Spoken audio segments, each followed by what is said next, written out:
what I say about this entrepreneurship journey is I have figured out how to make money from nothing. And so that is a skill that I would forever go back and do again.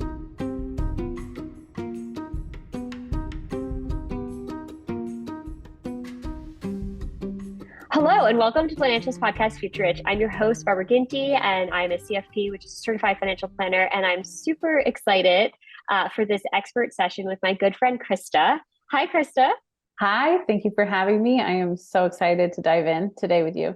Oh my gosh, I'm so excited. So for our listeners, she owns her own business. So we're going to talk about how she became an entrepreneur and all about her company, which is super interesting and something I had actually never heard of before I met you, but I'm obsessed with now. So But you never heard of it because we made it up, and that tends to be what we do. So for anyone listening who wants to, make up their own industry, just go ahead and do it. No one's going to question. They're just going to be like, yeah, that's great. We honestly were struggling to define it and to define what we're doing. And when I say we, I'm talking about my husband. So he's my business and life partner, and we have 2 little kids together. And when we were trying to define what Owl and Key is, there was no industry or a frame of reference that felt suitable. And so we finally just said, we're a lifestyle design company. And we called it that. And that was that. it makes so much sense when you say it, though, because I feel like life happens to a lot of people. And you see, especially you hear people when they get older, like, this isn't what I had planned. This is not how I thought my life would turn out. You hear, right? You hear that. So this is all about the intentionality of like making sure you live the life that you want and achieve what you desire, right? Yeah, it's all about not having that moment when you get to the end of the life and you're like, similar to financials, right? Mm-hmm. You don't want to get to the end of your life and feel like, oh, I don't have enough money to retire. You want to get to the end of your life and not have regrets. You want to be proud of the way you lived and say, I prioritize what's most important to me.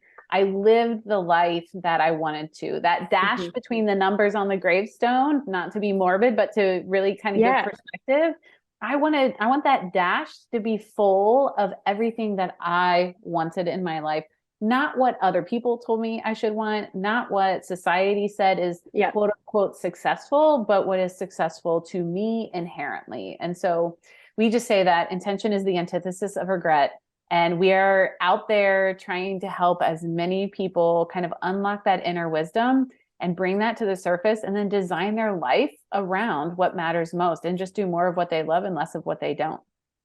I mean, I love that. I just think too many people get on this treadmill, like after, when you're younger, it's a little easier, but you get locked into this like treadmill of we rinse and repeat and there's no intentionality behind it.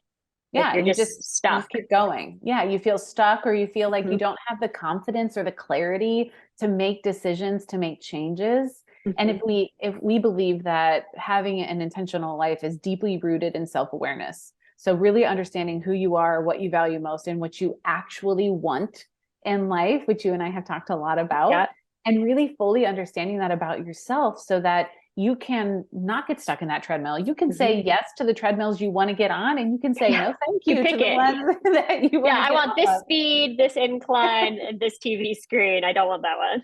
100%. And just having that clarity and confidence because you know yourself well enough to say yes to the things that fit for you and no to the things that don't.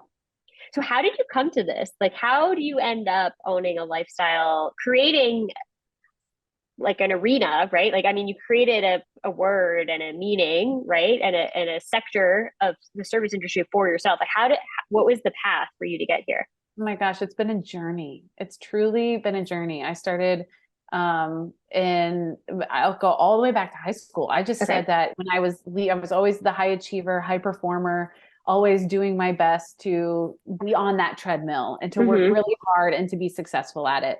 And I said, I just want to be able to write and talk when I get into my career. And so I thought, okay, well then I'll go into public relations. And so I just went down that path and kind of blindly poured myself into that path. And then I graduate college, I get into a PR career, and I'm like, what is this? What? This is what I worked. This is what I worked my whole life for. It did not compute in my head. The long hours, the stressful situations for not stressful work. It wasn't like we were trying to save lives. We were just trying to put put media relations together, right? Right. It's not that It big a shouldn't deal. be, yeah, it shouldn't be too stressful. Exactly. So Okay. it did make sense to me. And so I then tried to change jobs and went to a digital agency startup, which was Okay. great because I learned a lot and I met my future husband there. So universally, I feel like I was meant to be Meant to there. be there. Yes. But again, coming back to the same work hard, play hard mentality, just kind of killing myself, literally killing myself from a stress standpoint, health standpoint, relationship standpoint over a job at such a young age. And when I was looking to the future, all I could feel was if I stay in this job, I'm not going to make it to 60. And I am not definitely not making enough money right now to live To that short of a life and life to for not this. actually experience life. Right. Yeah. To So sacrifice all of this. and I asked, this is, I think, going to be helpful. A big part of the story was that at one point I was having this awareness and I sat down with our CEO at the time, who was also in his 20s, young, like doing the best that he could to manage this growing company. And I said, why are we doing this? Why are we killing ourselves over all of this work and putting in all these long hours? And he said, well, I don't know why you're doing it, but I'm doing it for money. And That's what I he looked said. at, that's what he said. That's what his Because, and you why weren't was. like, it wasn't like a super high paying. So like, it wouldn't make sense for you to be doing all of that because the money wasn't like, so it made sense for him. And it was just money, which is usually anybody's advice, usually, especially with entrepreneurs, is you can't just do it for the money. You have Yes. to do it for some other reason. But I feel like in a certain industry, especially when it comes to technology and you have startups and you're trying to get Yep. acquired and you're trying to be invested in, it really does come down to the money for most people. Even if they say, Say it doesn't. oh, Yeah. I really care about whatever I'm building, it's just not true for a lot of industries. Mm-hmm. Maybe I'm speaking out of line, but that's just my own experience. And so he said that. And I was, Barbara, I was only making $40,000 a year. So you're And like, I'm not was doing this for the money. And I was managing their biggest accounts. And I said, I'm clearly not doing this for the money. Right. I'm not getting a payout at the end of this. So what it did for me was that gave me the pivotal freedom point to say, detach from someone else's vision of what they're trying to do, because it is not in alignment. And if I don't understand my why, then what am I doing? Why am I here and investing in this mission and what they're trying to do if I'm not in alignment with that? I need to take care of me first and make sure that I'm honoring my why and I'm taking care of my health and I'm taking care of my relationships and all these things that are really important to me that I've been letting go to the wayside because I thought we were all trying to do something here, but that's not actually the case. Yeah, that's not true. Right. So that was the first unlock that allowed me to kind of step off the treadmill and say, oh, I see the gap here. Yeah. And so after a series of events, there were some moral decisions that were made, not even on the company side, but on actually a client side at one point that triggered me to just put in my 2 weeks notice. I had gotten to the point where I intuitively knew that I was done. And so I kind of cut the cord and jumped off the cliff and said, all right, I'm going to build my parachute as I go. And so I gave myself a 30-day sabbatical. I had no money, Barbara. I had no money, no savings. This is not the way that I recommend it for anyone. I was going to say, all I say to people is like, before you jump, like have your emergency fund, like have it be profitable, have a couple clients, like do work nights and weekends. So it's easier. I wish I knew you then. You would have told me, do not jump yet. Just hold on a little longer. Let's put a plan in place. Just save a little bit more. Yes. So I jumped. I cut the cord. I jumped. And I said, I'll just give myself 30 days to figure out what I'm going to do with the rest of my life. And big task, which was great. It gave me a ton of pressure to figure out what I'm actually going to do. And I did. I built the foundations of our work that we're doing today. Oh, wow. And I had, so like the book that we have, Strategic Planning for Life, the foundations, the first 3 modules were all built during that 30 days. And I did use all of that to help me pick my trajectory, figure out how to start making money on my own, get clients. And basically what I decided at 27, which this continues to shock me and others, at 27, I decided I'm going to be a life coach and go down a route of giving people wisdom from a place of, I've only really had 27 years of life to coach wisdom. You. Yeah. That's incredible. So your first entry into this succeeded.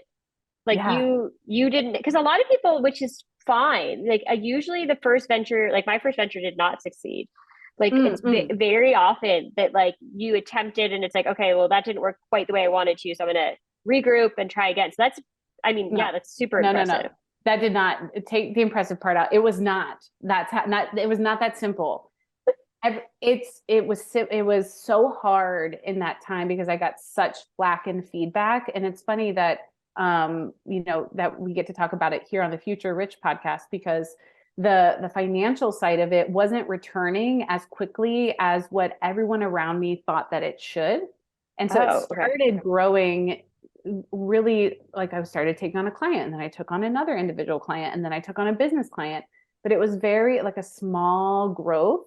And so it wasn't to the financial perspective that I thought it should be. It wasn't growing as fast as I thought it should. I come from a tech startup. So there was this whole perspective. High growth. Yeah. It should be you should be returning such a high amount at such an early stage. And so which is not true. Yeah. For traditional businesses, it doesn't work like that. Exactly. So for anyone listening, it was not smooth. It was up and down. It was trying all of these different things, trial and error. I was very much on my own. And I realized at that time, I didn't end up wanting to do it on my own. I wanted to be able to bring Phil in, but it was still a couple of years before we were going to be able to do that. And before he was like emotionally ready to do that. So the one thing I would have shifted is I would have always trusted, if I could go back and tell my younger self during that stage, be okay in the starting and the unknown, and always trust your intuition. Like stay tethered to that no matter what, even if everyone else is questioning your decisions. Find the people who are going to guide you and give you good advice. And support you. But the worst mistake I made was listening to other people's perspectives and expectations of where I should be, instead of just tuning in and trusting, I know what I'm doing. I can figure this out. It's not going to be perfect right away. It shouldn't be perfect right away. No, I mean, nothing is. Right. And I also do think that a lot of people have a lot of opinions about how to be an entrepreneur. And usually the strongest opinions are from the people who have never done it. Right. Is what I found. Yeah, it's scary. It's scary. And the expectations of what entrepreneurship is and all the stories out there, follow your passion and the money will come and the money will take care of itself. It's not true. You have to figure out how to feed yourself. You need to eat to succeed. Yes. And you know what, in that perspective, what I say about this entrepreneurship journey is I have figured out how to make money from nothing. And so that is a skill that I would forever go back and do again. So no matter to have that skill, I would do it again, because if I can figure that out and be able to create something from nothing and make money from that, then that means that no matter whatever trials and tribulations come in the future, I can handle that. And I want to be able to teach my kids that. And you can always take care of yourself. Like you have that superpower of being able to create revenue, which is really rare, right? To be able to create an entity, make it profitable on your own, and create your own, I don't know what to call it. Like I would call it an asset class if I was in finance, but like it's not an asset class. So I don't know what the word would be, but own avenue, right? Of coaching, a very specific type of coaching that you've created. That's a really powerful tool. But there's a lot of feedback when you decide to go out and be an entrepreneur from everybody else. Because you're trained, I think society trains us to take the safe, consistent path of least resistance that everyone else is on, right? Like to take the path that everyone else is walking, which is to go get a corporate job, stay in the corporate job for a set number of years, and then, move every few years to get your pay raise, and you just continue on this for 40 years, right? That's the norm. And so when you do something different, you get a lot of unsolicited feedback and advice, I think. It's so true. And I took the brunt of it, because one thing that I'll say about Phil and I is that we never follow the paved path. We never follow what we're supposed to follow. And I think it drives our parents absolutely bonkers. But now they're just used to it. Now they expect us to do something. We just say it's the dirt road ahead and the paved path behind. That we're I love that. Yeah, we just are constantly open to the idea of we're always going to, we just tend to err on the side of like, we're going to do something differently than what everyone else is doing, just based on like what we actually want, and be open to the creative solutions that will allow us to do those things. And then we kind of pave a road behind us. But we're always going to make some very different decisions. And I kind of took the lead on that early on at 27 and took all that flack and that feedback. But then once we started to kind of join up and do that together, then everyone around us got a little bit more comfortable with the way we were doing things, which is, very helpful. Was it scary to go into business with your partner? I mean, that's like you're working together, married, have kids. Like you don't see that often. No, it was not scary at all. We met at work, and what we found was when I left the job and he was still there, our relationship wasn't as strong and as healthy when we weren't working together. We have this like incredible energy, especially when we're creating something. Like writing this book took a couple days. It just like I could let all of the writing poured out of me. I just booked a hotel room, let it all pour out of me. And then he turns around and he takes all that structure and he designs it up. So for us to create, it's just this like, and it was always like that. Yeah, it's magic. And it was like that even at the agency we were at. So getting into business together only made sense. And I had maybe intuitively, I had written it down 2 years before. I said, I will work with Phil, but I just wasn't sure how it was going to happen. And what ultimately ended up coming to fruition was I got pregnant. And he had this moment where he was at a client in Texas and he had been traveling all the time, kind of running thin. This was still a growing startup and they were positioned to be acquired, and that was the goal. And he was a partner, so he would net out when the acquisition happened. But he had this moment, and we call it the Zach Morris moment, which is from Saved by the Bell. For anyone listening who doesn't remember that, it was a show on TV, and the Zach Morris moment is where everything freezes except for him. And he had this moment at a client meeting where he realized, I don't want this future. I do not want to be not present with my children. I don't want to be traveling all the time. I don't want to be working all the time, investing in the visions and the missions of all these other companies.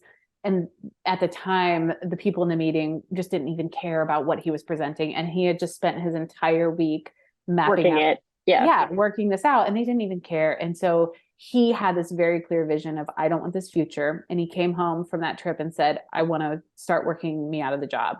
And so we spent the entire pregnancy using our strategic planning process to help transition him out of that position. And we had to make some very big decisions. Are we going to walk away from potentially millions of dollars in equity? Right, in equity positions. And have our new family, have a child, walk away from salary, equity, health insurance, Barbara, all the things. Yeah, all the things that are like, give me anxiety. Yes. I wish you would have been with us, but it's probably a good thing that you weren't, because then it wouldn't have happened. Because I was like, oh my gosh. And we did not do it. Unlike my situation where I cliff jumped, this was a very different situation. This was intentional. We had a budget that we had been working with since we got married, that we have a way in which we tie our business and any type of revenue that's coming in with our top line, with our bottom line family. So we're seeing the flow through for every decision that we make, what's impacting us.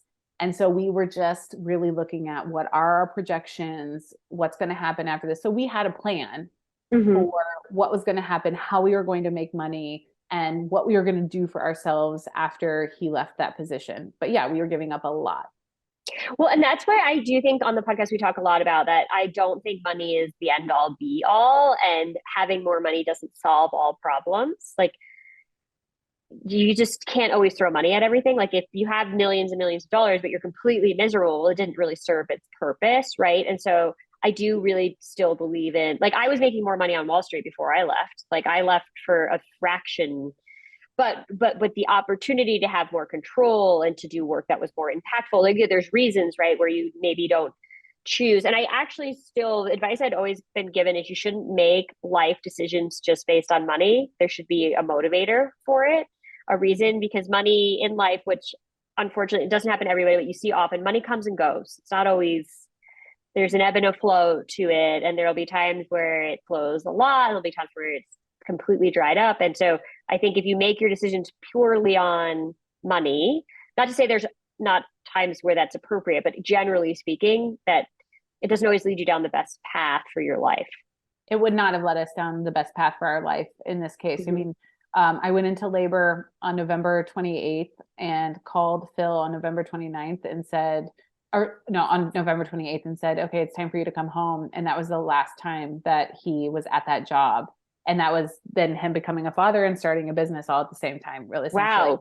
Big changes. It was big change. But a couple of years later, the company got acquired. And so, you see all the messages on LinkedIn of the acquisition and how much it was. And we had this really wonderful moment where we got to connect. And I said, how do you feel when you look at what all your counterparts and other partners, what they're netting out at? How does it make you feel? And he said, I would not give up the years of presence with our son for that amount of money any day. Right. Because of what he would have had to give up with his time. Right. He would have given up tremendous amounts. Yes. And in that time, we figured out how to make money. We traveled the world. We were like super present and connected and defining this lifestyle foundation for ourselves. And we wouldn't have traded that in for anything. Right. Because that's the thing. Money can't buy that. Right. Like money, on your deathbed, you're not going to be able to say like, oh, that I want it. More money, right? It's more experiences, more times with your friends and family, more impact on your world, right? So that makes total sense. Yeah. So what is your advice to people who are listening? I think the intentionality is super important. So if you were going to give our listeners, I mean, obviously you should check out your book and your coaching, but like if you were going to give people like 3 pieces of advice of like ways they could be more intentional with planning their own lives, what would you say? Oh, around money or just in general? In general. Oh, okay. Well, I think the first piece is awareness, and you and I have talked about this. And awareness is not just about your personal self, right? But you have to understand who you are, what you want, what you actually value in life. And you can just ask yourself those core key questions, and that will give you a tremendous shift in the decisions that you make and the priorities that you put in place. But awareness also equals your resources. We didn't do any of that as like fun and cool as it sounds to do a life like that and to prioritize our time. None of that came without awareness of all of our resources and awareness of our financial systems and awareness of where we were at any given moment to be able to make decisions. So I think awareness being a huge piece of the puzzle at any given point, understanding your data points for your whole life, your holistic life, not just one part, not just your work, not just your money, not just your self-development, but literally all of it, I think is the first piece of the puzzle. And those can be very simple. It doesn't have to be this big amount. It could just be like, who am I? How would I define who I am? How do I define what I value? How do I define what I actually want in life? What kind of resources do I have? Where do I want to go in life? Right.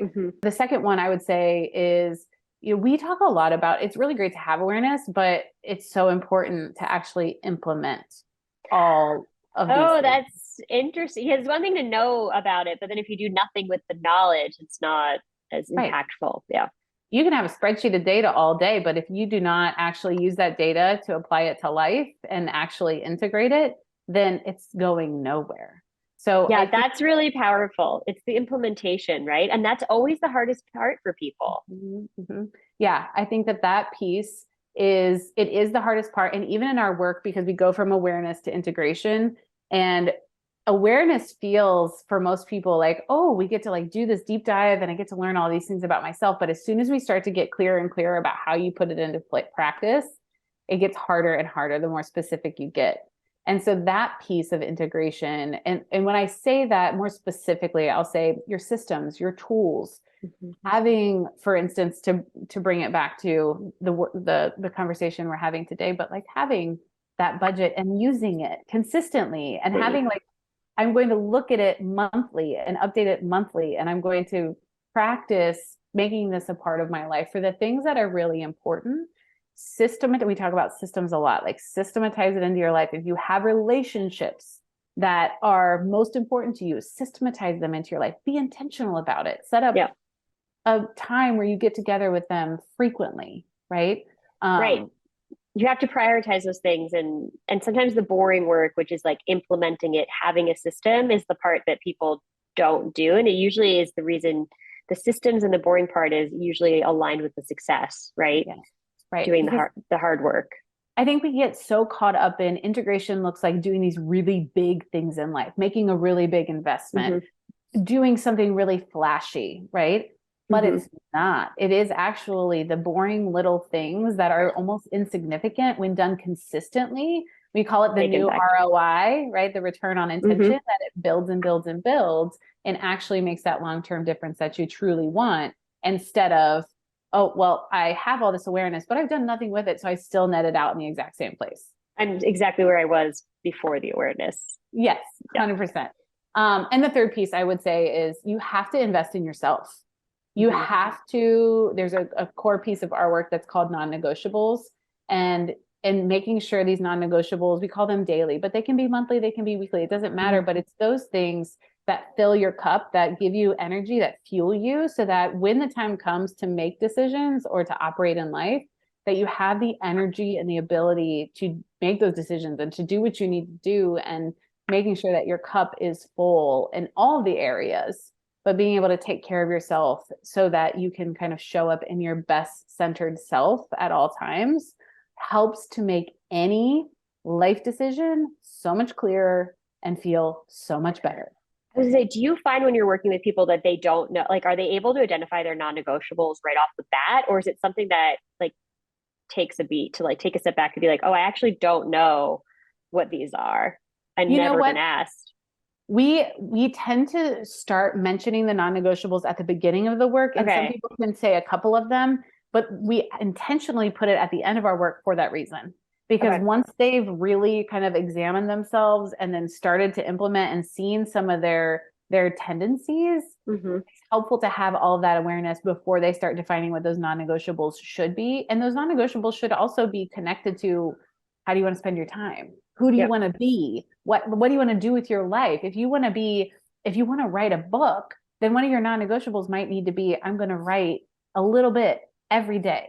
Right. Yeah. Commit the time to the goal. Yeah. To get me to where that little bit, right? You don't just wake up one day and write an entire book. It just, it does not happen. That does not happen. You have to be writing, and it doesn't have to be, I'm writing the book. It just has to be, I'm in the practice of writing. Right. And I'm moving the needle little by little to little to get to the goal. Right. Cause you don't wake up and run a marathon, right? We run a mile, we run 2 miles. You have to like work to the goal. Just like if you want to have a great retirement account, you don't just wake up one day and have the healthy retirement account. You don't come into my office at 57 and say, in 3 years, I'd like to retire with $4 million. Like, no, I'm not a magician. Like, I don't have a money tree.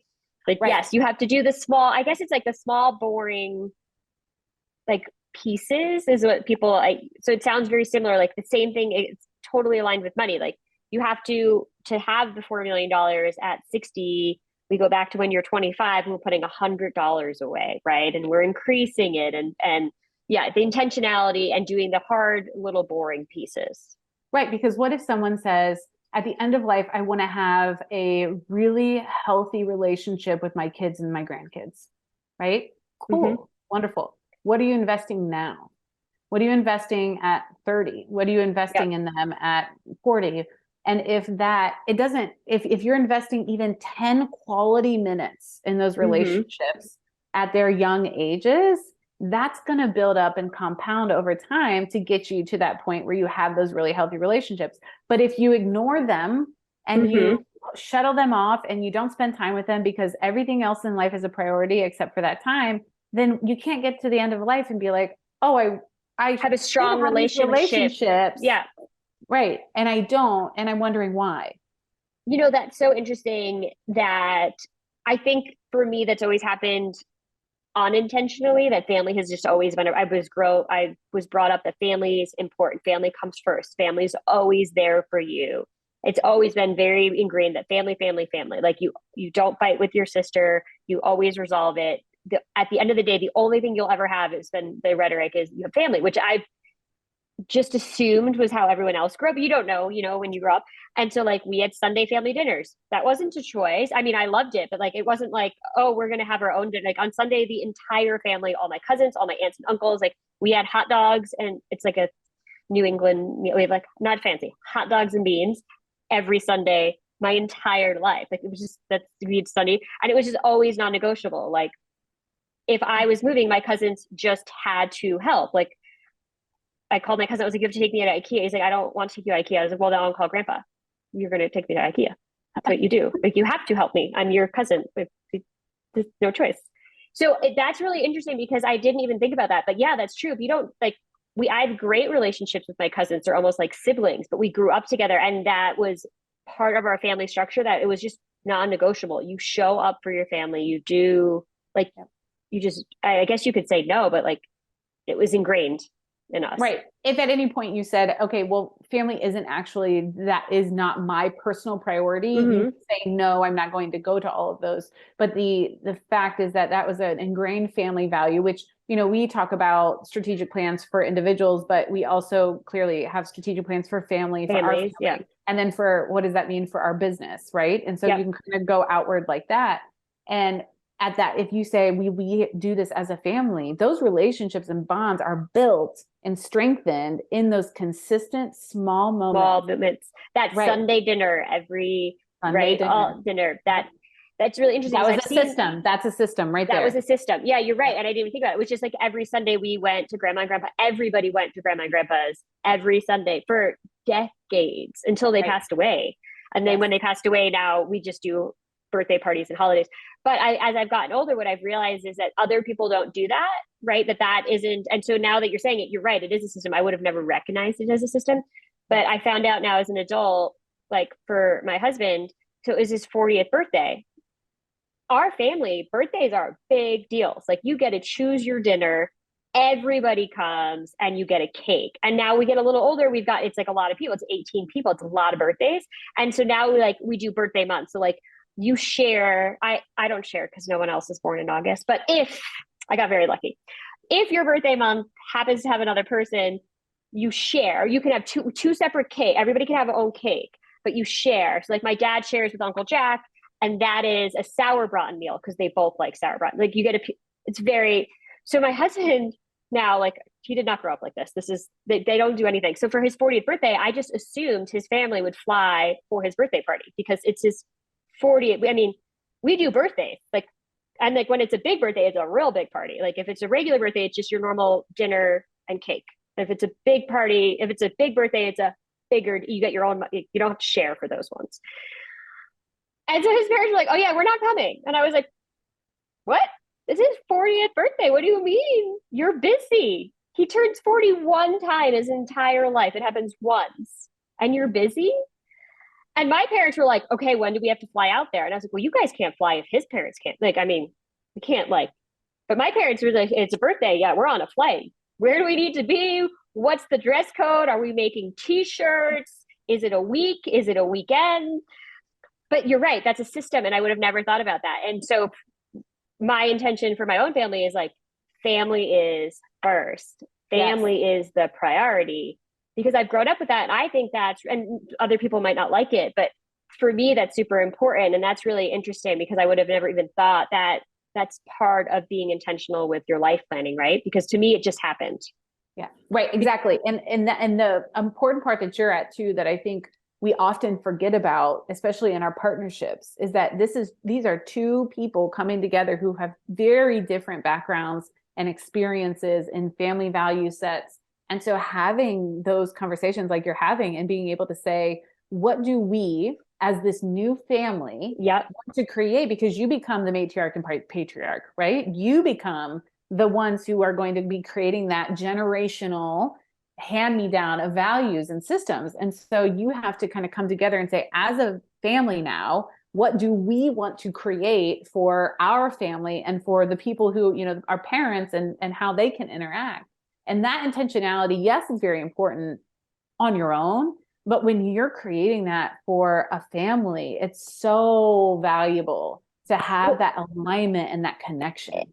Because his first impression was like, how many events are there every year? And I was like, oh, well, everyone's birthday is, I don't make there's 18 birthday parties. It's a lot when you don't live, when we all lived in the same, 10-mile radius, it's super easy. But now that we've adult, the family's grown, right? Grandparents are deceased and everyone's older and married, we have jobs. We can't make every birthday party, right? It's right. you do best. And we also have family vacation. I mean, there's a lot.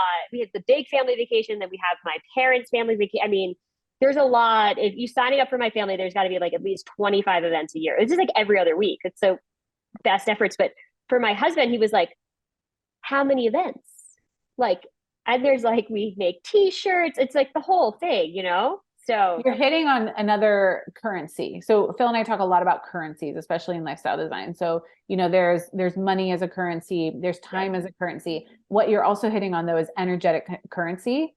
And so what might feel very filling and fueling to you and feel very like it's driving your energy and giving you a lot of a return, for him, it might feel like a drain, right? And I don't know that to be true, but maybe too many of them, or how he is interactive in it, might be a drain. And so even having that awareness of each other or other people in your life about, okay, what does this do to you if we have this many parties and we get this extreme? What does this do to your energy?